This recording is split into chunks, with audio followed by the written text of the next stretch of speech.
Welcome to the inaugural podcast for A Bit Personal. The inaugural? Yeah, the inaugural. You're the first one. So I'm the first? You were the first that I asked, and you said yes in 1 second. Oh, dear. So you regret you said yes? Well, I didn't realize it was going to be a bit personal. Yeah. Yeah, we're going to go deep. Okay, well, we'll just keep it nice and shallow. You like that better. Anyway, so the concept of the podcast is that the general public is really very interested in people like you that are determining the future of technology, which is the future of their world, right? So let's find out what your values are, your personal story behind your public success. You like that concept? No, not really. Yeah? Not really, but I'll You're go a celebrity. People I want to know about celebrities. I don't see myself as a celebrity, and I'm not a celebrity. I just happen to run a very important company, and I'm the CEO of one of the most successful technology companies in history. We made some good decisions a long time ago. 1993, we wanted to reinvent computing, and we had a perspective about how computers ought to be built. And it was a not very popular view for a very long time, and it was rather controversial, in fact. And everybody thought that microprocessors and CPUs, and this is the time you and I met. Yes. I mean, most people don't realize. I mean, the audience probably don't realize that you and I met 1994, probably 1993, late. That kind of stuff. Right. And so NVIDIA was trying to do then what we're trying to do now, reinvent computing. And at the time in Silicon Valley, as you know, it was during the era of CPUs and Moore's Law and the PC revolution. Mm-hmm. And in fact, all of your early customers, right, were all PC chipset startups. They were the formation of the fabless semiconductor industry. Cirrus Logic, S3, Western Digital, Trident. Remember all those companies? All of them, yes. Those were the forefathers of NVIDIA, and here we are. We're trying to create a new computing approach, and it took 33 years for this to happen. But I just happened to be the CEO of that company. That's all. And it happened really, maybe not for you, but for the world, it happened very suddenly. It was basically November of 2023. The whole world changed. So how was that transition? Well, in order to create the future, you have to live in the future long before it happens. And it's, to be honest, when we first started CUDA, we invented the technology. The thing that I'm really proud about NVIDIA is we're great at inventing technology, but then inventing products to carry the technology to market. There are countless companies and researchers, inventors who have created technology, and they're the people that say things like, I did that before, or I thought of that, or I invented that, or and so anyways, it always kills me that all these great inventors didn't also have the benefit of having great product inventors. These are the innovators that take these inventions that then invent products to take it to market, but then you also have to invent strategies to take it to market. Right. And then you have to invent, in fact, even the market. You have to shape the market to receive your products that you invented and the strategies that you developed. And NVIDIA was really built to be a company that can invent technology, invent products, invent strategies, and invent ecosystems and markets. And we've done that repeatedly. And so I think in a lot of ways, I've been living in this future for a long time. Mm-hmm. There was a strategy a long time ago.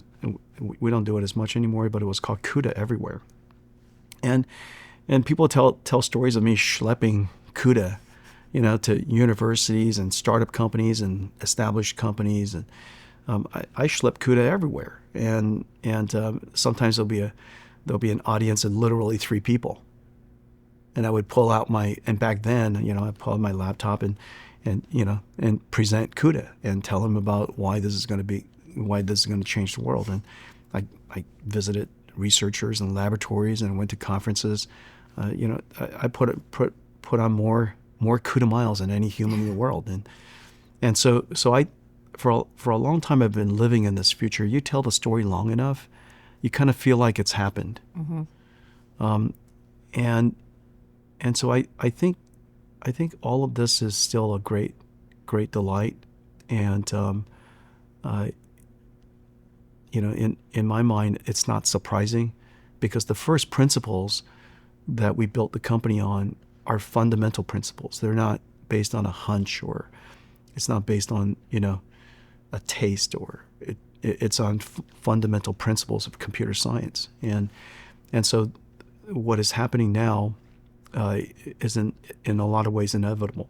The thing that I would say, though, is that by making something go incredibly fast, if you make something go 1,000 times faster, or 1,000 times larger, or 1,000 times smaller, whatever that is, some phase change happens. And that phase change and the result of that, the state that it results in, is surprising.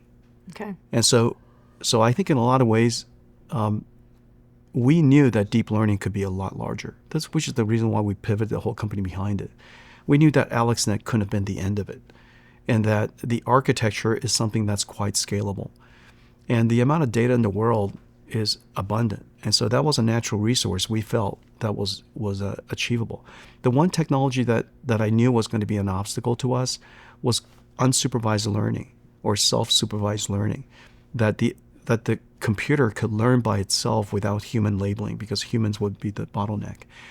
And when that happened, I knew we were off to the races. And people still, I was just on an investor roadshow, and people will tell me that I told them right around that time that there was a phase change. And if you go back and listen to my earnings call, when I jump into a topic that's really important for the world, I emphasized it really, really clearly, and I talked about it on every single investor roadshow, and everywhere I go, I would talk about those things. And that unsupervised learning or self-supervised learning has really made a great achievement. And then then the scaling laws were unleashed, and then we were boom, off to the races. Now, the type of problems we're able to solve as a result of that is still surprising to me. Because you knew the phase shift would come, and you knew the platform shift would come, but as a result of all that, we're now learning the language of proteins, and we're learning the language of cells, and we're learning the language of, quantum, and we're learning the language of all these representations of all these different things, and the language that we use to represent information in the past is now being reinvented. Everything from geometries and textures to now 3D Gaussian splats, and all of these different representation. It's kind of like all of a sudden we became so smart that the English language actually got changed. Okay. That we no longer use the words and vocabulary and structure and grammar that we use, because all of a sudden we became so much smarter that we can communicate in another dimension. And so we're maybe beeping and blopping at each other. It's kind of like that movie Arrival. All of a sudden we're just looking at shapes, and the amount of information just looking at shapes, allows us to communicate in a much, much deeper way, and much faster way. And so it's incredible that we're not only solving problems that are completely unimaginable before, and we're doing it at a speed now. What used to be Moore's law time, NVIDIA law time is completely, right. It's 1,000 times faster. And so the next 10 years is going to be extraordinary. That I think that's exciting. So the kind of confidence that it takes to do what you did, to be able to see into the future and be absolutely confident that it's going to happen. So we, as you said earlier, we met in 1994. So I've been the same since. I know. Yeah. I was in my 20s. Maybe you're a little bit older than me, hopefully. I was 29 when you're 30 when we met. Yeah.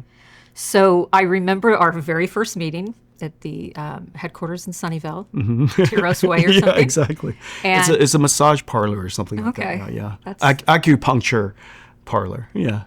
That makes sense.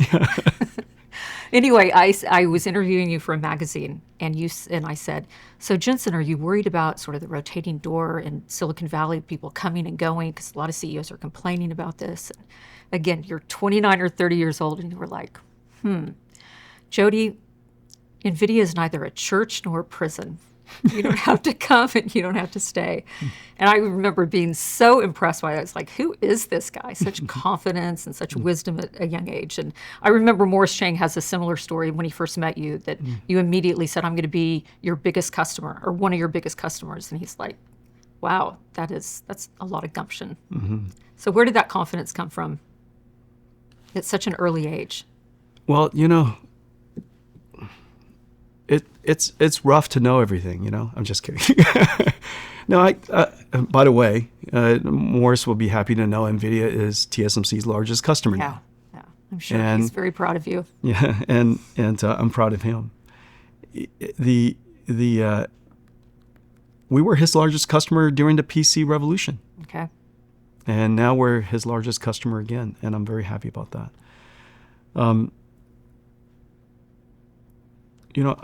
I say that you have to believe what you believe, and so your belief shouldn't be based on anecdotal. Somebody said something, therefore you believe it. You have to reason through, for what reason do you believe this, and break down your reasoning into sound first principles, and then you have to check it on a regular basis that these principles that you're building everything that you believe in and are doing are sound, that the foundation is sound. And if it's not sound, if it changed for some reason, it wasn't a first principles, maybe it wasn't defined by anchored in physics or anchored in ground truth or something like that. If that changes, then you reevaluate and you move on. And so I've always lived in that way. Okay. And so if you believe in something, you owe it to yourself to do something about it. And I believed in what we're doing. I believed it in 1993. I believe it today. And therefore, if you believe this, then so what? And just keep reasoning through it. And then, I'm doing that reasoning exercise in my head continuously. Okay. I'm constantly, reevaluating, constantly extrapolating, constantly reevaluating the past. And that's, if you're having meetings with me, and yesterday we're having meetings, in so many different meetings, I would reason through the past again. And this is how we got here. And notice all of those assumptions were right, but some of those assumptions were in fact wrong. And as it led to this moment, we were agile and we adjusted. But it's always good to go back in time and reevaluate and reason through that. It teaches you how to reason forward. And so because I've always done that, I just live in that truth. And to this day, I still believe that. I still feel like I'm an employee of this company, and I care about this company a lot, but there are a lot of employees that care about this company a lot. The CEO was always designed to be in a well-governed company. The CEO was always designed to report to the board of directors, and the board of directors report to shareholders. And if the CEO doesn't do his job, according to 12, 13, 15 board members, who are however size the board is, the CEO is let go. And so therefore, it's an employment in an institution. And it's not like a church, because not everybody gets to come. And it's not like a prison, because not everybody has to stay. Right. And so that state of mind keeps you grounded. It keeps you humble. It keeps you fresh. You're always earning your job. And, sometimes people ask me, Jensen, do you love your job? I don't love my job every day, but I do it to my mightiest every day. Right. And And I think that comes from that whole package of recognizing that, one, I'm the best person for the job. I believe that. And two, I have to earn being the best person for that job every day. So, I mean, you are NVIDIA, and NVIDIA is you. I mean, you've become that. I'm the most frequently taken picture of the people of NVIDIA. Yeah, but whoever is the next CEO of this company is going to be the... Can there really be a next CEO of this company? Well, there will never be one like me. And the reason for that is because I was raised by the company. You know, when I first started NVIDIA, I didn't know anything about being CEO or a strategist or product maker or, you know, industry creator, or, you know, I didn't know how to do any of that. I didn't know how to raise money. I didn't know how to talk to shareholders, understand the sensibility of shareholders and policymakers and, you know, country leaders and company leaders. I didn't know any of that. I didn't know the sensibility of employees and how to create a culture and what does it even mean to say culture. I couldn't formulate a company strategy if I tried. And so that was day one. And in this 33 years, I've become better at all of that. And you know, if there's ever a Yoda of company strategies, you know, and industry creators, you know, probably looks, you know, a short little guy like me. And so I think I've dedicated my career learning these things, and I'm a good student. And I also bring to the job a level of intensity and deep care that is harder to hire into. You know, in a lot of ways, you know, NVIDIA is one of my children, and I care about it as if it's one of my children, and my children even help me, you know, raise those children, and so in a lot of ways, I feel about it that is hard to replace. That is true. But that's because I've been doing it for 33 years, and I've seen every aspect of it. Its successes and failures and setbacks and things that it did, you know, smart and dumb and stupid. And, you know, I've seen all that. And so I have a feeling about this company that you can't easily replace by hiring somebody who's just good at doing something. And so I get that. On the other hand, the way that the NVIDIA management team is set up, I've got almost 60 direct reports. Right. And there are 60 people who could be world-class CEOs for many other companies. And I reason in front of them constantly. I mean, literally all the time. And every single decision I've made in front of them. I've reasoned through it in front of them. I've spoken about successes and setbacks and challenges and adversity all in front of them. And so in a lot of ways, NVIDIA has 61 CEOs.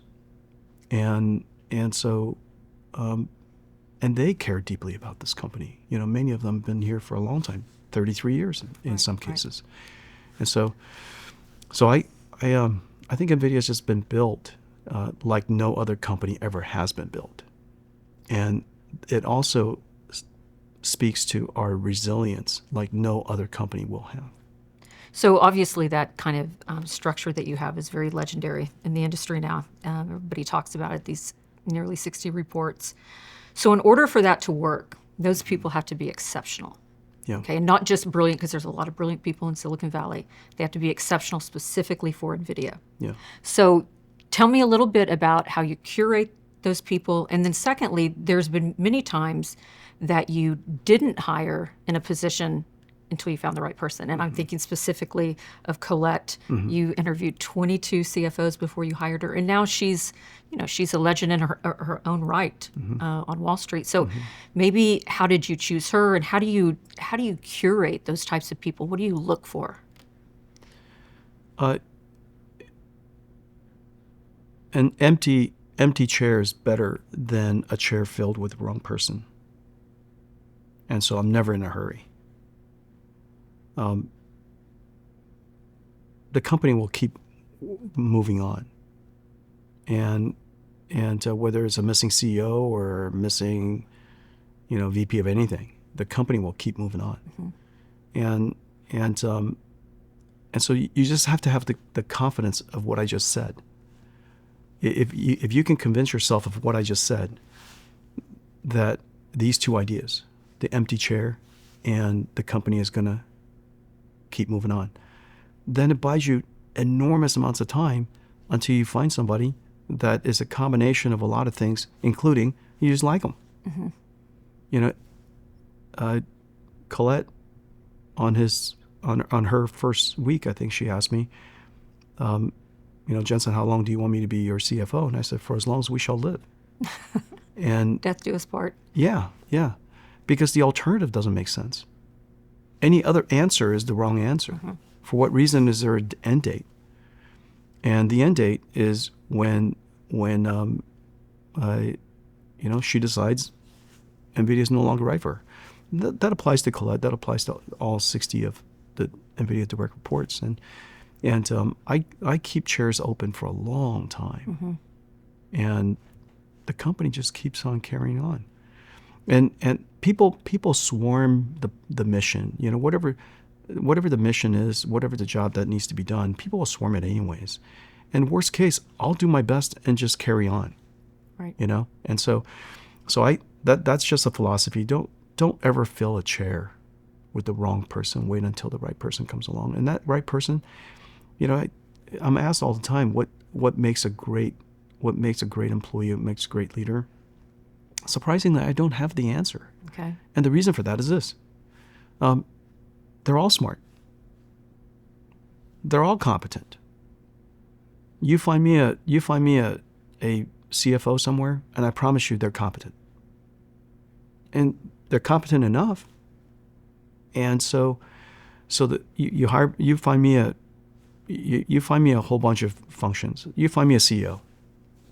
And I work with CEOs all over the world, and they are all competent. Let's just be clear about that. Right. And many of them, when I'm working with them, I was like, gosh, you're super competent and super smart. It's all completely true.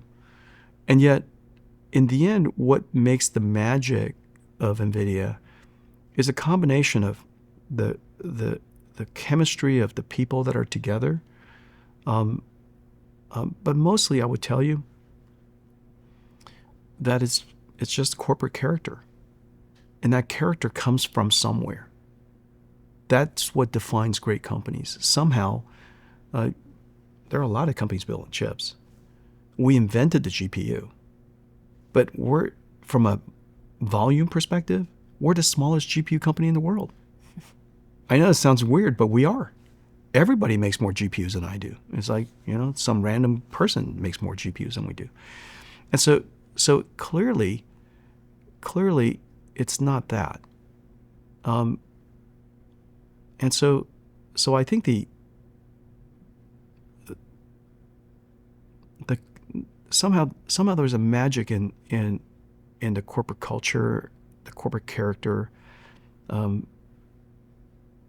how teams come together during adversity. People see us just kind of strolling through life, but getting Grace Blackwell into production almost broke our company's back, but we wouldn't let it. It is just extraordinarily complicated and incredibly large scale, and the expectations were incredible. And for us to live up to it and exceed it, with it almost breaking our back, that's 100% character. Right. That's not intelligence. That's not hard work. There are a lot of people that work hard.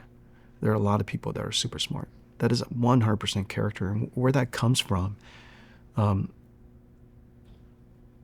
you can't interview that into existence, And the thing that I believe is this. I actually kind of believe that you can bring almost anybody into NVIDIA, and we will instill character into you. And that, I think, is the magic of our company, that somehow we could suffer pain and we can endure incredible challenges and come out of the other side. Right. And we could do it over and over and over again. And very few companies can do that as a team. Usually somebody gets left behind. Usually what happens is you go through one of these incredible challenges, and then somebody leaves because of a bad feeling, or because they were blamed and they were fired, or they were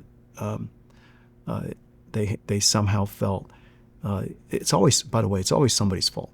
I don't want to, let's be clear about building companies and teams. At the end of the game, we lost as a team, but there's no question who dropped the pass. Okay. And so we have to be clear about that. And we are clear about that. And because we have such a safe environment, all the people who drop passes in the past, including myself, and I've dropped plenty of passes, and the passes I drop, everybody's watching. Nobody's been fired for dropping passes.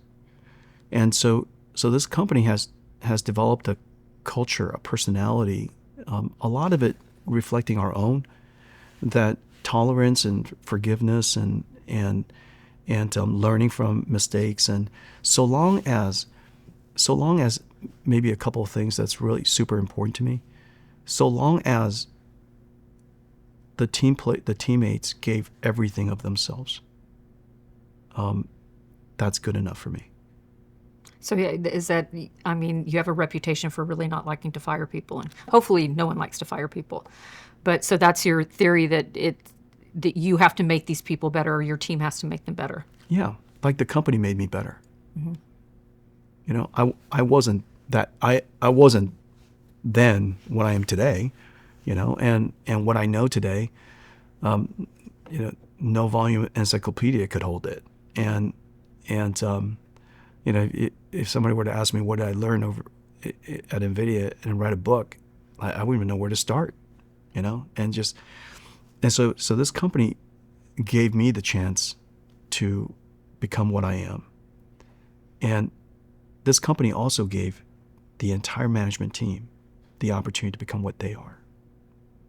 And I got to tell you, 100% of those 60 people are different today than they were when they started. Mm-hmm. I can tell you they're great today. We were fine in the beginning. We're good in the beginning, like anybody else. And so the company tortured greatness out of us. And the company forged incredible character into us. That's the magic of this company. Mm-hmm. That you could do that, not lose the person, and the company not giving up on you simultaneously. That's our greatness, I think. And can you hire people into that? Yes, I believe so. And I've proven repeatedly that we've done that. And the people that come in, they're good. And I see them and I'm good, and they're good. So long as I enjoy working with them, they can't be a jerk. And so long as they can't be self-serving, they can't be, I can't work with people that can't answer simple questions. That's my trigger. To the extent that they really want to be part of the team, they can be transparent, they can be vulnerable, and they can learn. They don't have to know it all. They just have to learn it all, and to the extent that all of that is true, we'll forge greatness into them. This episode is brought to you by GSME.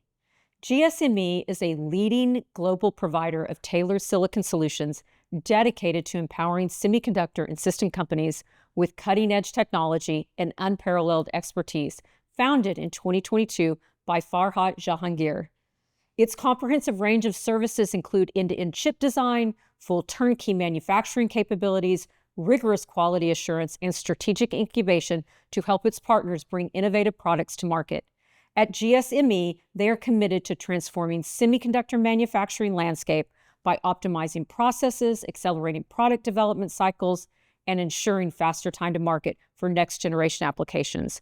GSME gives full visibility of the supply chain to its customers. Now, back to the episode. So you talk a lot about pain and suffering as kind of building blocks of NVIDIA. And that's our secret sauce. Yeah. And you've said before that. Yeah. Come work with me. That's my gift. Yeah. It's very attractive. Yeah, exactly. Yeah. So what do you think about, I mean, if it's you're true, a young right? person out there. It's so interesting. It's true. It's true. When people ask, why come work at NVIDIA? Pain and suffering is a big part of it. Right. Was there ever any sort of sacrifice that you made that was too big for what you accomplished at NVIDIA? No. Everything was worth it.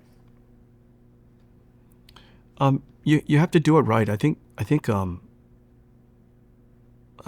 was fortunate. In my case, I was fortunate because Lori Madison Spencer were kind of, grew up with the company, and I was fortunate that Lori always had a great interest in the company, and she didn't meddle, but she knew everything about the company. Mm-hmm. She just, dedicated herself to read everything, learn everything, and always be there.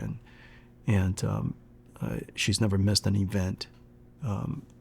She's never even missed one of our campy little shareholder meetings back in the old days when we did it live. And so her interest and dedication to supporting the company and me rubbed off on the kids, and the kids read everything, watched everything, came to everything. They probably listened to more bad speeches of mine than any human ever, and the pain and suffering of that. And so I was fortunate that they had the interest in the company and loved the company the way I loved the company, and so my sacrifices for the company, probably for that reason, didn't translate directly into a sacrifice for them. Mm-hmm. I missed most of the karate tournaments, and I missed most of their practices, and most is too generous for me, but I would say nearly all. And back in the old days, we didn't have smartphones, and so the definition of going to work means going to work. And it meant missing every dinner. It meant missing every weekend. And so, that's what we did. And so I was fortunate that our family chemistry made it possible for them to not feel alienated. Mm-hmm, mm-hmm. They felt part of it the whole time. Right. I think that integration of family life and work life. I mean, it works for some people. It worked for me too. I mean, my children, my youngest went to meet Morris Chang when he was 4 months old. Yeah. So they've known this industry and been around it for the whole time too. So. And which one did I meet? You met Elijah. Right. Then my youngest is Hudson. Okay. Yeah. Yeah. He interviewed you. That's right. Yeah, he was terrific. Yeah. What's he doing now? He works at Ferrari. Wow. Yeah. No way. Yeah. Very cool. No way. Okay. Well, I know who to call to get the first EV. Yeah, exactly. Yeah. And then the youngest is going to be a filmmaker, so he's at NYU Film School. Is that right? Yeah. Wow. Okay. Well, one of these days when they make a documentary of you, I guess. Yeah, exactly. Yeah. Exactly.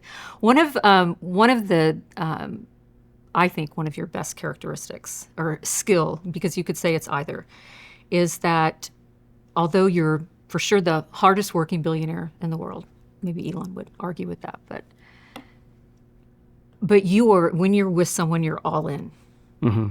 They have your undivided attention. It's as if you have nothing better to do than sit down and talk to me. Mm-hmm. And you make people feel special. Mm. That's a rare gift. So tell me a little bit about that intentionality and what others can learn from it, because I think it's one of the most important gifts. Mm-hmm. Or again, skills. That. I'm not sure which it is. Mm-hmm. I appreciate that.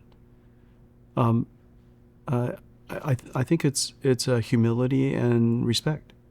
I think I love watching people cook. I don't know about you, but I love watching people cook. I love watching people do gardening.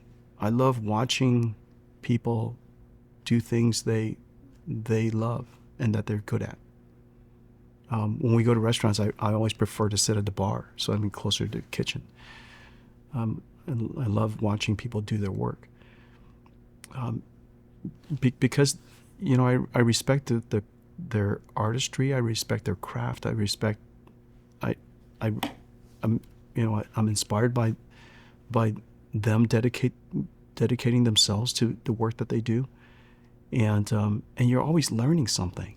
Mm-hmm. You come out of that moment, and you're enriched. You're slightly enriched, by something you learned, or greatly enriched by a new thought, or, and so I think from that perspective, another perspective is I always want to help. I want your show to be great, not for me, but for you. Thank you. And I want your work to be great. And when somebody comes to me to ask me for help, I want them to succeed. Mm-hmm. If a CEO calls me, and these days I have a lot of CEOs who call me to ask for partnership or what, I want them to succeed, not for my benefit, for his benefit, for their benefit. And I always enjoyed meeting Julie Sweet. I want her to succeed. Mm-hmm. She's a fantastic CEO. I want her to succeed. Accenture, right? Yeah, and so the list goes on. Mm-hmm.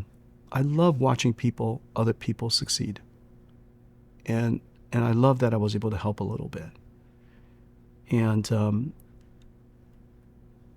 not sure where that comes from, but it's a combination of these two things. Mm-hmm. I'm here because I want you to be able to get the most out of your opportunity. I want you to be able to launch this inaugural, a little bit too personal. Is that what you call it? Yeah, a bit personal. Okay, a little bit too personal. Yeah, that's my new title for you. Okay. A little bit too personal. We'll change it. I bet a little bit too personal is probably catchier. Yeah. Yeah. We'll go rebrand everything. It came from Jensen. Anyhow, I think that's the reason why. So, this philosophy of pain and suffering, we'll mm-hmm. talk about it a little bit more. So I recently heard Andy Karp on a podcast. And I don't wear a watch. Yeah. And as you know, everybody at NVIDIA is told when I'm doing something, don't bother me. Okay. Everything else can wait. We'll be here till lunch. If that's what it takes. If that's what it takes. So Andy Karp said that you can either enjoy your 20s or you can be successful. Do you believe that philosophy? Is it really that a person has to, not everybody is going to be the CEO of Palantir or the CEO of NVIDIA, but mm-hmm. what does it take for a young person? What is the message to young people about their career and their success? Mm-hmm. Yeah. Gosh, Alex is so smart, and he's got all kinds of very deep philosophies. And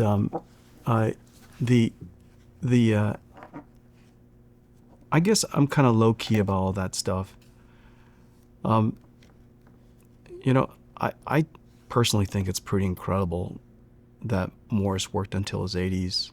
He's still sharp as a knife, mm-hmm. and that, if there's a definition of a late bloomer, look up late bloomer in Wikipedia, it's probably going to be, picture of Morris. And so how's that a bad thing? That you get to enjoy the most productive times of your life, and you get to do it for 50 years. Mm-hmm. And if that's the case, and I'm kind of that same cut. I would really love that I'm doing something productive rather than, the clichéing things, I'm going to go travel the world for the rest of 20 years of my life, or which is fine, which is fine. But I'm traveling the world now. And I also think that during our 20s, I will have to agree that in my 20s, I feel smarter. I can concentrate with greater intensity.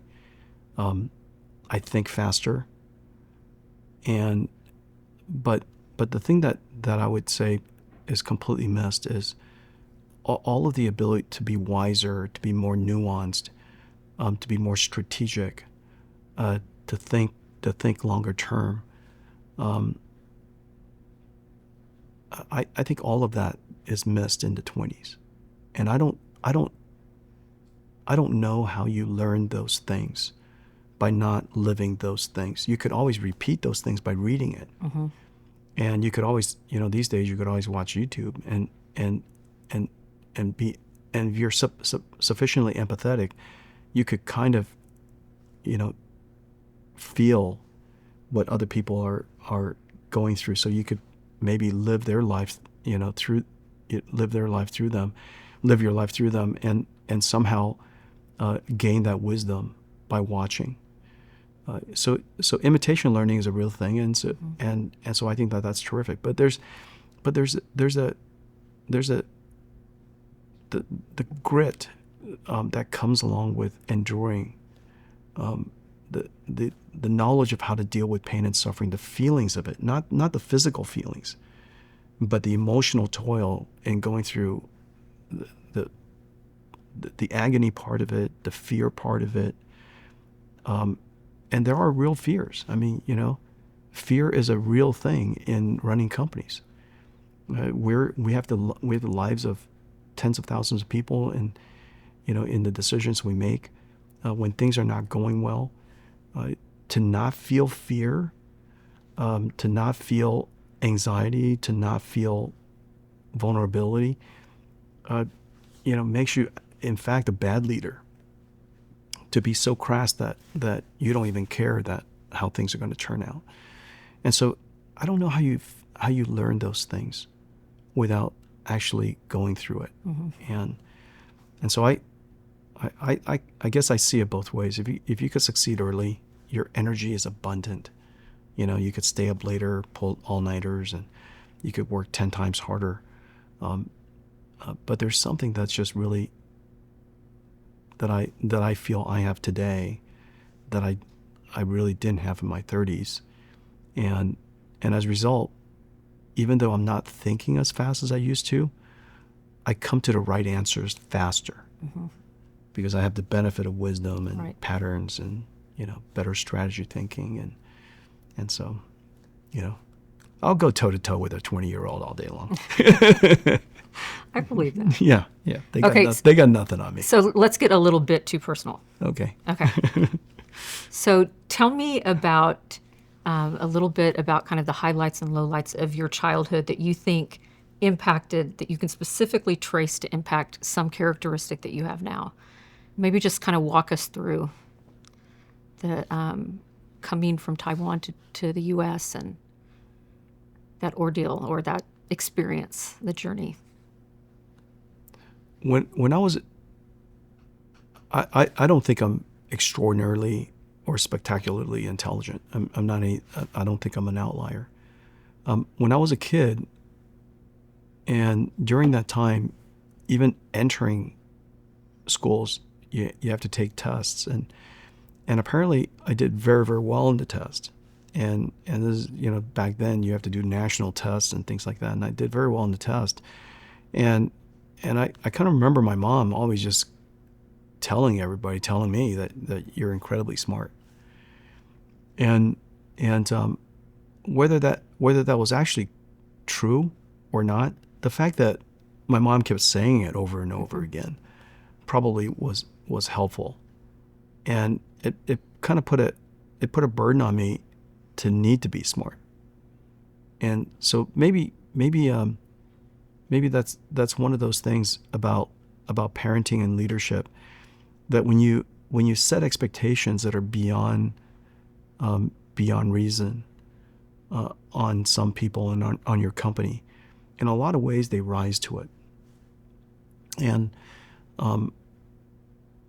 you can also imagine people cowering from it, but in my case, it just didn't do that. It helped me rise to it.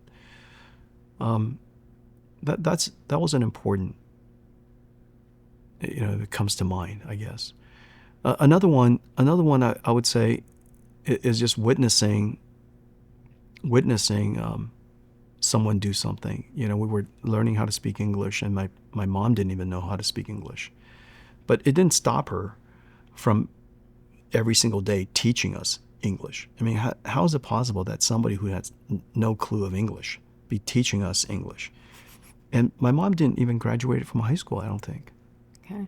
And so she just bought a Webster's dictionary and wrote the English word. She learned how, just by looking at the patterns, wrote the word and wrote the Chinese translation, folded a piece of paper in half, and then made us memorize all these words. And I don't know if we're pronouncing it right, but anyhow, that taught me something about someone with incredible will. That even if you don't know how to do something, it shouldn't stop you. You know, how hard can it be? Right. And so I remember that when I was a kid. I remembered going to Kentucky, and my job, I was the youngest kid in school, and Oneida Baptist Institute is on top of a hill, and every day I had to walk down this hill and cross a river, and then cross, a really large field, and then there's a little school there, and that's where I go, and along the way, kids would because I was the first Chinese kid ever show up in Kentucky. It was 1973, and so the town kids were kind of rough, and they were rough on me when I crossed that bridge. And the hanging bridge had wooden planks, and the bridge and the water's way down there, and I got to cross this, and some of the planks were missing. And they'd be on the other side waiting for me. And I'm 9 years old. Wow. And I did that every day. Pain and suffering.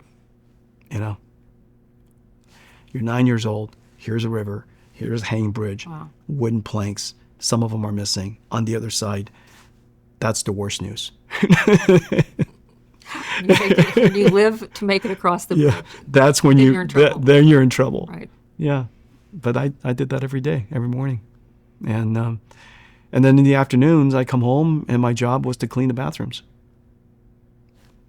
Every kid had a job. My older brother, he was 11. His job was to work on the tobacco farm, and that was my job, clean the bathrooms, and I did that every day. And think any of those people know where you are now? The president of Oneida Baptist Institute just sent me an email. They send me Christmas present every year. Okay. And they send me, they know I love sausage and gravy and biscuits. And you learned that in Kentucky. Oh yeah. Oh my gosh. And when I went back, I think it was my 45th birthday or something like that. My family took me back there, and the cafeteria ladies that cooked when I was there, they're still alive, and they came back to cook a meal for me. Wow. Yeah. That's incredible. It was incredible. Yeah. They made Kentucky sausage and gravy and biscuits. It was delicious. So did your parents get to see your success? Yeah. They're still around. Okay. They're great. Oh, good. Yeah. I just saw They're so proud of you. They are. Yeah, they are. Okay. Yeah. They know every detail. My dad reads everything. Okay. He reads everything, and everybody who says, things that are somewhat derogatory or adversarial towards me, he gets mad. and so I tell him, don't read everything. You're gonna be mad all the time. Don't read the bad press. Yeah, you're gonna be mad all the time. Yeah. That's cute. Yeah. So what do you miss about sort of life before all this Jensanity? So you were maybe the mundane things. You're a car guy. You don't even get to drive anymore. No. You were the first and only person that I've ever known that owned a what is it, Koenigsegg? A Koenigsegg. Koenigsegg. Yeah. Christian's an amazing architect. He's an amazing designer. That's a great car. Yeah. When you turn it on, it sounds exactly like a Batmobile. Wow. Yeah, and it's like a 7-step process to turn it on. because it's that powerful. You can't just let anybody turn on. Wow. Yeah. I don't have it anymore. Okay. No, I don't drive anymore. Right. You miss that? Yeah, a little bit. Yeah. Yeah. It's kind of cool I still look at the cars, the new Ferraris, and, I still enjoy looking at them. I think they're pretty terrific. Yeah. Yeah. Great feats of engineering. They really are. It's amazing. I've been to the Ferrari factory, and it's amazing to watch. And to learn that what started out as an industrial instrument equipment then evolved into our largest consumer consumption, and then now many of these are pieces of art. They are. Yeah, they're incredible. Yeah, so it's great to see that. This episode is brought to you by Maverick Silicon.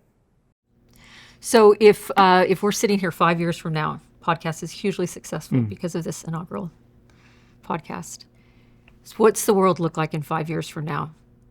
And what's going to surprise us the most about what the world looks like? So if we go back to first principles, and then we gauge it with pragmatism and practicality, and then all the sensibilities about adoption of technology and the impact of technology.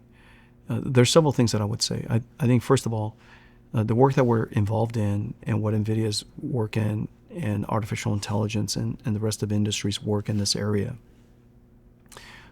there's no question that the computer will completely transform from something that we program to something that programs itself with a great deal of guidance from us. And so we still have to tell it, what do we want you to go learn? And so in the past, we would teach a computer Japanese, but in the future we would tell the computer to go learn Japanese. And so now the way that we use computers will be transformed. Of course, the computer will be able to deal with problem sizes that are 1 billion times larger than anything we're working on today. And so in a way, we can't even comprehend what that means, because coming up with a solution is one thing. Even formulating a problem in our head to go solve is a completely different thing. And many problems, many solvable problems, are limited by our own imagination about how to formulate the problem and how to think about the problem. And so the size of the problem that we can engage, whether it's the complexities of digital biology or the complexities of physical sciences or quantum physics, or all of the things that are material sciences, that's going to be easy. All of the type of things, even mundane things like traffic jams, a lot of these things are going to be largely easy. Smart grids, there's so much waste in the grid. Artificial intelligence will go figure out how to deploy energy, just enough energy. Okay. And instead of over provisioning energy, we've got a lot of energy that's wasted. And so the idea of AI being able to solve those, what is largely going to be mundane problems, is going to be quite incredible. And so every field of science will be affected. Every hard problem today will be turbocharged. And when the tool is way faster, then the problem looks way smaller. And so let me give you an example. If an airplane were to travel, Mach 10, then obviously the world becomes a smaller place. Mm-hmm. And because of jet planes, we made the world smaller. The world used to be a lot bigger. Right. And so it's the same thing with the computers NVIDIA makes. Because of what we make is so much faster, we made every problem smaller, to the point where one day researchers at OpenAI said, hey, why don't we just take all of the internet data and just give it to this computer? Because all of a sudden, all of the world's internet data looks so small. These days, when we look at all of the world's internet data, it looks tiny to us because the computers have become so fast. And that attitude will pervade almost every field of science. Okay. Back in the old days, everybody goes, wow, this is a really hard problem. Now it's going to look really simple. And so in 5 years' time, that is going to be the state of mind of every scientist, engineer, entrepreneur, innovator. All of those hard problems now just look really simple. And so as a result, we're going to solve more problems. So that's one outcome. Another outcome, of course, is that companies will be incredibly productive. What are hard problems today are going to be simple problems tomorrow. And so managing our supply chain will be way easier, so we have hardly any waste. Designing our computers are going to be way easier, and so we can try more examples. Not that we'll release more computers than we are today. We do it once a year, but we'll try more iterations of these examples of computers, so that the one that we release every year is so much better. Let's see. That's one. And so our company will be more productive. We'll make more profit. Every company will be more profitable. We'll all be richer. Yeah, we'll be more profitable. One of the manifestations of it, though, as I connect these two ideas, is if every problem that we dream up looks more tenable, then we're going to come up with more problems to solve. And so instead of having fewer jobs, I actually feel what's likely to happen is that we're going to be busier than ever. And the reason for that is because we're going to think of more and more ideas of things that we can solve now that we didn't used to be able to solve. All those things that were off the table are now on the table. And all of the experiments it was too expensive to try, every experiment should be tried. Or the AI is going to help us go try those experiments. And so to the extent that we have imagination and we have a lot of problems that we were deferring or we couldn't solve before, I think they're all going to be on the table. One thought experiment is so today when I'm working, I'm surrounded by 60 geniuses, and they're surrounded by a few thousand geniuses. And in my case, I'm surrounded by 60 people who are all better at what they do than I am. In a lot of ways, they're basically artificial super intelligent relative to me in their field.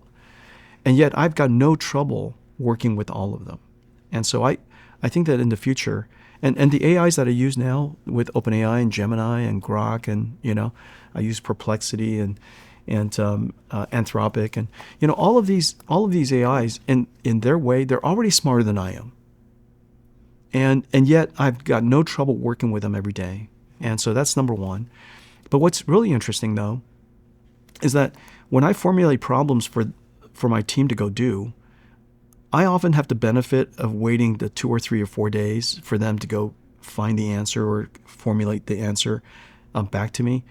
That allows me to then go think about the next step, and then thinking about the next step. Because in order for me to think through my steps, I need intermediate answers to come back. What if those answers come back basically in a second? That's the thought experiment. My days would be insanely busy now, because I'm now the critical path of everything. And so I've got to go, okay, now I've got the answer of that. Therefore, I got to think about this. I got to kick off another experiment. Now I've got the answer to that. And so I feel that we're busier today because information technology is faster today, would you say? Yes. We're getting information and knowledge and, answers so fast now, it puts us in a critical path. Therefore, we're busier than ever. I have a feeling that a lot of people are going to feel that way. And then lastly, for the people that didn't benefit from the technology industry that you and I had the benefit of being part of, all of a sudden artificial intelligence closed that technology divide. One of my favorite things is just vibe coding. Anybody could be a software programmer now, and vibe coding is creating software that is better than a lot of software programmers. And so I love the work that Cursor does. I love I met the CEO of Lovable the other day, and he's a terrific guy, and a startup in Sweden, and I'm really happy to see that. And so I think that AI is going to close the technology divide, and everybody who are really gifted at their craft, but maybe they don't know how to scale themselves with technology, they now have AI to help scale them. And so one of the stories that the Lovable CEO was telling me is all these companies, all these people are creating basically small businesses. And from the software that was written by Lovable, they're making $2-3 million a year now. That's incredible. It is. And so they're welcomed into, the world's economy, not burdened by technology anymore because AI made that possible. And so I have a feeling that 5 years from now, it is likely that we're all going to be more gainfully employed, that the economy is going to be more productive. Hopefully the GDP actually grows because of the overcoming the labor shortage that we have. And inflation will go down. A lot more fields of sciences are being tackled. Now, of course, there's the doomer view, the other view, which is half of the world's jobs will be lost and things like that. I think that it's more likely that 100% of the world's jobs will change than 50% of the world's jobs will be lost. Right. And it's very likely that 100% of people who don't have jobs today, because of AI, can make a living. And of course, our technology would change a lot, but that's the part that's less interesting. I think, in 5 years' time, to us, the computer is still a computer. The applications are just smarter, but they look like applications, and they're still software. We're doing e-commerce. Maybe we don't go to websites anymore, but our agents do the shopping for us, but they're still buying it from Amazon and others, right? Right. And so I think a lot of things will probably stay the same. And then maybe just one wish list is, I wish that and I hope that, not wish, but I hope that the work that we're doing with robotics and humanoid robotics, turn into something. And we all have our own version of R2D2 and C3POs running around, and they're cute and adorable. During GTC, my at the end, I always have the Disney robots on stage, and how adorable are they? And why shouldn't everybody have them? And I hope that Disney decides to merchandise them, because they're so adorable, they're so incredible. My pets need pets, right? And so Momo and Kuma needs their own version of pets, and so I hope that happens, because there are a lot of lonely people, and I actually have been approached by several that hopes to have robots that they can interact with at home, because they're living by themselves and they're getting older, and and so there are a lot of different reasons why these robots could be quite helpful, and not to mention they're just adorable. And so that's an extra bonus of all the things that we're doing. Someone to cook and clean. Will you watch them cook will you enjoy it as much when the robots are cooking? Well, the answer is yes. And the reason for that is because I have all the resources today to not cook, and yet I do. Yeah. Right? Right. And so I don't have to, I choose to. And we could be surrounded by all kinds of staff, but we're not. Lori and I are just by ourselves, and she made chili last night. It was really terrific, and she made it by herself. And we'll probably continue to do all that. And our favorite moments are my single favorite moment is when the kids, come over and we're all cooking and enjoying cocktail, and that's the perfect day. Great bonding in the kitchen that goes on. Yeah, that's as good as it gets. Yeah. That's what we do all this for that moment. That's exactly right. Yeah. So how do you, at the end of the day, how do you want to be remembered when it's all said and done? Well,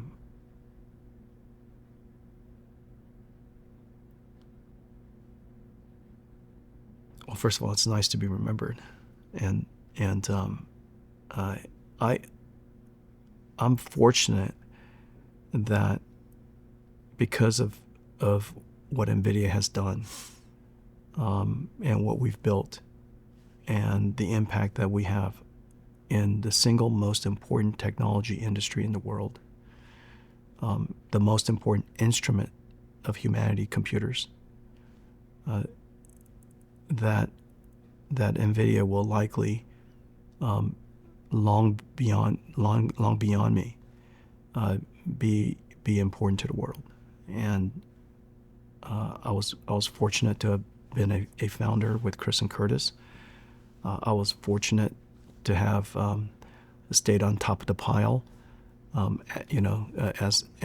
continue to learn and not be the reason the company went out of business, but oftentimes the reason the company stayed in business. That I built something that is quite consequential to the world. That it wasn't just consequential to an industry or to a community, but a company that's really genuinely consequential to the world. Not many people in the world get to say that. Right. That I was the founder, and I'm here, enjoying this and doing this. That the company turned out to have been what it is, and to have the impact on so many other industries, literally every single industry in the world. To have employees that have been here for 33 years and their lives enriched. Second generation and even third generation employees are now starting to work here. That we're able to grow an employee base, around the world. That they're in Israel and be able to share with them, their desperation, and then now their joy and their hope, and to share with them their sorrows. And not many people get to say they're not many get to experience that and to be part of that. And then build an employee base all over the world. And in China, I'm proud of them.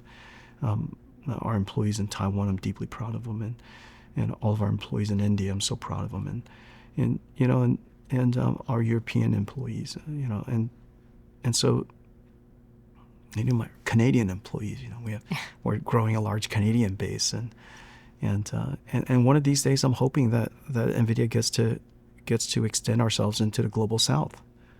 The rest of the world that wants to be part of what we all enjoy today.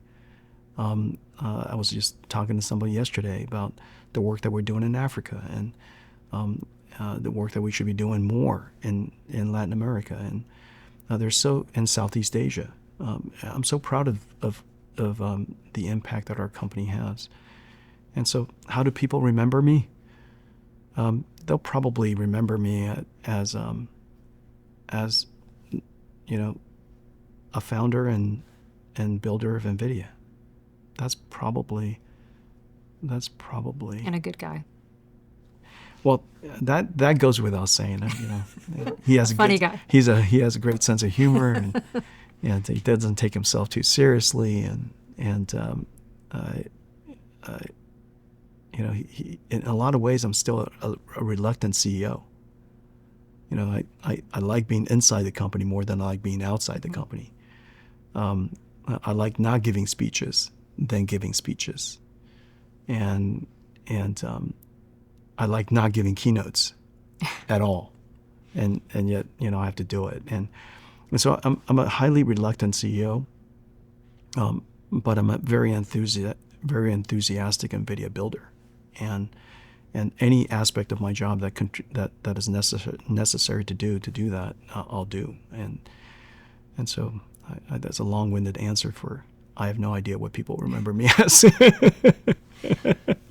Well, I think it's always fun when the good guys win. So I love watching your success. I've loved it all of these years. It's been fun to watch all the ups and downs. You've seen every one. To the right, yeah, it's great. You've seen every one. You've seen absolutely every one. And just as a reminder to all the CEOs, nobody does it alone. Mm-hmm. We are the CEO, but somebody has to be. And if not for the generosity, really, your generosity, early days, talking about NVIDIA and all of those Morris Chang Awards didn't hurt, you know. That was probably the Morris Chang Award. It was probably the first award I ever received that meant something. Wow, that's very cool. I love that. You know, that was in somebody else's name, and that he actually played a role in selecting, and that meant a lot to me. It means a lot to me today, and the generosity of all the companies that we work with. You know, I'm, you know, CEOs need help, and I have no idea how many times I've started conversations with I need your help. Right. You know, and oftentimes I really need your help, and you're really the only person who can help me. And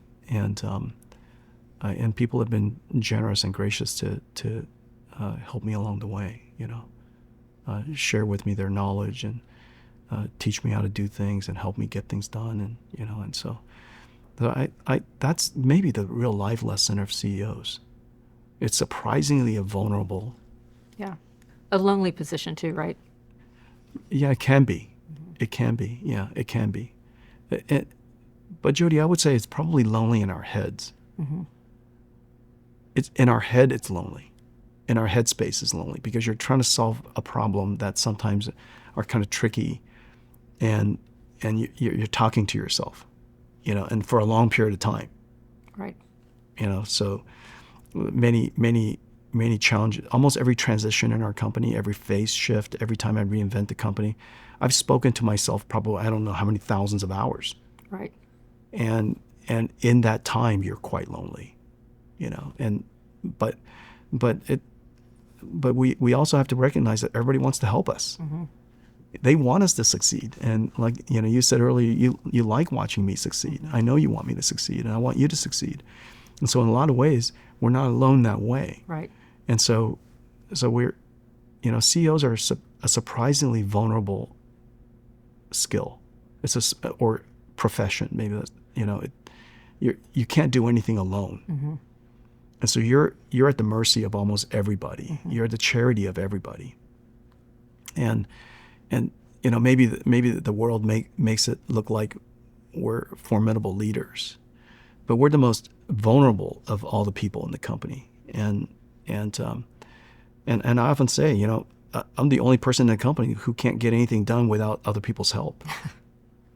Yeah. And that I think that's true for most CEOs. And so that's the learning, maybe, you know, that CEOs are more vulnerable than they allow themselves to feel.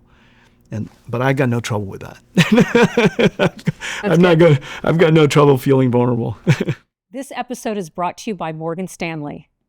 Morgan Stanley celebrated its 90th anniversary last year, and its tech investment banking team has prided itself in working with the most innovative entrepreneurs and leadership companies for decades. During that time, they've led IPOs for hundreds of tech companies, including Apple, Arm, Astera Labs, Broadcom, Cisco, Facebook, Google, NVIDIA, Salesforce, and Uber. In addition, they worked as a trusted advisor and executed thousands of M&A transactions for some of the most industry-defining deals in technology. Throughout the years, Morgan Stanley's tech investment banking team's success has been achieved by dedication, consistency, and a North Star purpose of helping its clients to maximize their opportunities and overcome their challenges. Now, let's get back to the episode. Okay, so I'm about to wear out my welcome, I think. I've been here Why are people...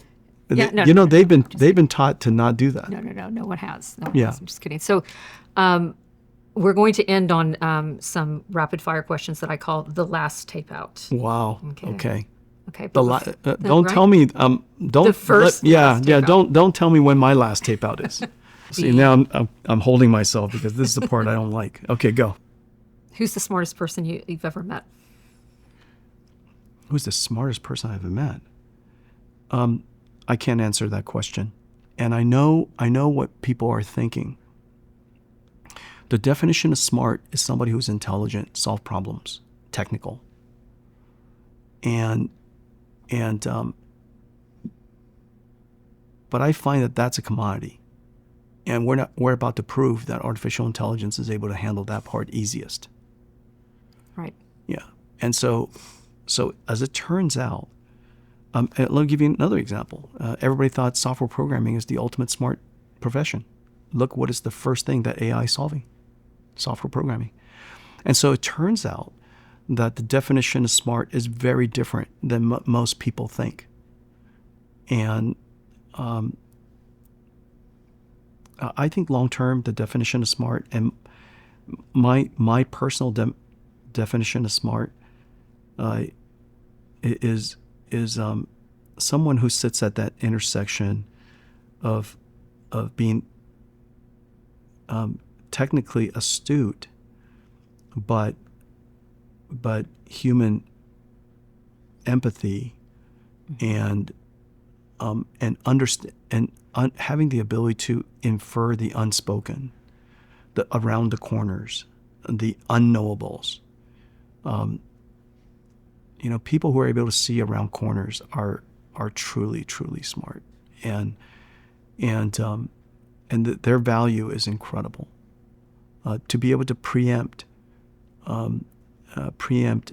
problems before they show up, just because you feel the vibe, and the vibe came from a combination of data analysis, first principle, life experience, wisdom, sensing other people. Mm-hmm. That vibe, that I think, that's smart. That I think is going to be the future definition of smart. And that person might actually score horribly on the SAT. Right. And so, anyhow. Okay. What's a misconception people have about you?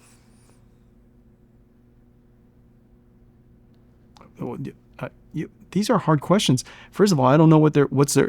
Give me an example of a conception they have of me. That you love to be in the public eye. That you're a great speaker, so you love to give speeches. And you already said that that's not true. Yeah, that is not true. Right. That is in fact exactly the opposite of what I love. Public speaking scares the living daylights out of me, and it scares me not at the moment. It's right now. I am in deep anxiety over GTC Washington, D.C. Yeah, coming up. It's 2 weeks away. Okay. Less than 2 weeks away. And I am deeply anxious. I've been deeply anxious for a month. And so these things wear on me. They're always in my mind, and they stress me out. So I don't know how to explain it. Okay. Yep. If you weren't companies meetings scare me to death. Yes. Scare me to death, because I'm on stage, and they're the most important people in the world to me. It is the single most important speech that I give in a lot of ways, but it's impossible to prepare for it. And everything I can tell them on a presentation, I've already said on some video somewhere. They ought to just go watch that. And so I hate to regurgitate, talks to them, because you would never do that to your family. You would never come home and give your GTC talk, right. to your family. And I hate doing that. And so it has to be genuine, it has to be unique, it has to be useful, it has to be meaningful to them, it has to make a difference. I'm still leading the company. There's still an outcome that I'm looking for. And so you got to do all of that, and you've got to do it fresh. That is, and so I have no idea how it's going to turn out until it turns out. And so the entire time, during earnings week, people think that the earnings is stressful to me. Not even a little bit. Okay. The company meeting stresses me out. So the conception is exactly wrong. Right. Yeah. That's good. Okay, what is your favorite vacation spot? Wherever my family is, and wherever we're cooking, having cocktail. Okay. But if I had to name two places, one place or two, it's hard for me. But I can tell it's my favorite vacation spot because I know I'm happy landing. I'm always happy landing in Hawaii. Okay. and because we're typically together. I'm really happy when we land in Taiwan, and the reason for that is because the people are great. I've got really important partners there, and long-term friendships there, and my family's oftentimes with me. I'm genuinely happy when I land in Japan. Okay. And the reason for that is because I have very, very long memories of Japan and how important it was to saving our company and the early business trips that I've been there. Even though business-wise, largely unproductive over the years, I still and somehow have great joy landing there. And so maybe those are kind of three places. And my family's oftentimes with me when I'm landing. Okay, that's good. Yeah. Pet peeve. People who don't listen to my question, understand my question, answer my question during important times. Okay. When we're dealing with very hard situations, very difficult times, and we need facts, and I ask a question like that, if somebody doesn't answer it, it triggers me almost instantaneously. Okay. And the reason for that is because I don't understand why the person underappreciates the context of this meeting, that we're doing something really important, and that we're trying to get to the truth, and we're trying to get that we need to get there fast. I just don't understand. I never understand, and I don't understand to this day. Okay. And somehow it always triggers me. And if somebody wants to trigger me, that's the way to do it. That's the way to do it. Yeah. We know the trick to making Jensen mad. Okay, one last question that someone asked me recently, and I love this question. It's if you had to be 20 years old all over again, would you do it today or would you relive in our day? I would relive it in our day. And the reason for that is because I thought that our 20s was happier than these 20s. And I think everyone deserves some time to be oblivious and not to wear all of the world's problems on their shoulder on day one. I just don't think it's necessary. Nobody can convince me of it otherwise.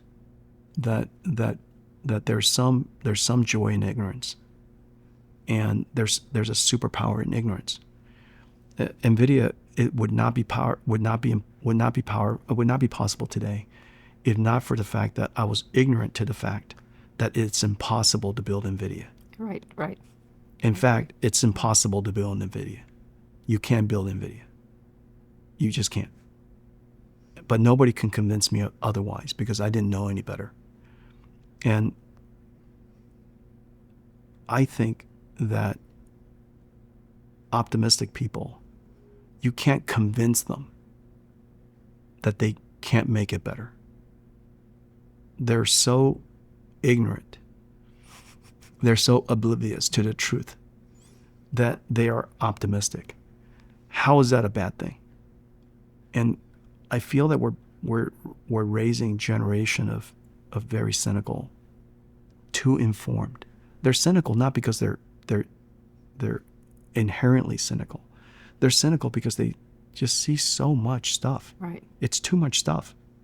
There's time for that. We have to build up some internal reserve of optimism. We have to build up some internal reserve of goodness, that you see only the good. You have to find a way to build up that muscle. Yeah. We had the opportunity to do that way more than people do today. Yeah, for sure. And we did that in our 20s. Yeah. When we're optimistic, we're superhuman, and everything was possible. And so that I would choose my early 20s. Okay. A good note to end on: ignorance is bliss. Ignorance is bliss. Yeah. And ignorance is a superpower. And anybody who tackles a new adventure, if not for ignorance, they would think it's too hard to even engage it. And I'm really really quite fortunate to have been so informed. I was informed and hardworking. I had some capabilities, but the ignorance was helpful to me, and I approached everything with this attitude: how hard can it be? Mm-hmm. Now it turns out it's really hard. You have you have no idea, right? Look at what you built. And if you would have known everything then that you know now, and all the feelings and all the setbacks and all the disappointments, and you bottle all of that up and you put it all in one place, you would never do it, and I would never do it. And so I think the ignorance was a superpower. And then the other thing that's a superpower is having no end game. Mm-hmm. NVIDIA has no end game. People ask me, Jensen, what's your plan? We don't have one. Staying in business is our plan. We have future dreams of the world, and we imagine how technology would be different, but staying in business is 100% the plan. And somebody asked me once, and I get asked all the time, I guess, Jensen, what are your goals, life goals? I don't have any, just working, staying employed, being able to do good work, surrounded by amazing people. That's the goal. And so in a lot of ways, having no end game is really has been really helpful to NVIDIA. Okay. Yeah. So anyways, that's my end game point for the end of this show. I love it. Thanks for being my first guest. This was super fun. Thank you. This was terrific. Yeah. Great to see you. Thanks. Great to hang out with you. Yeah, you too.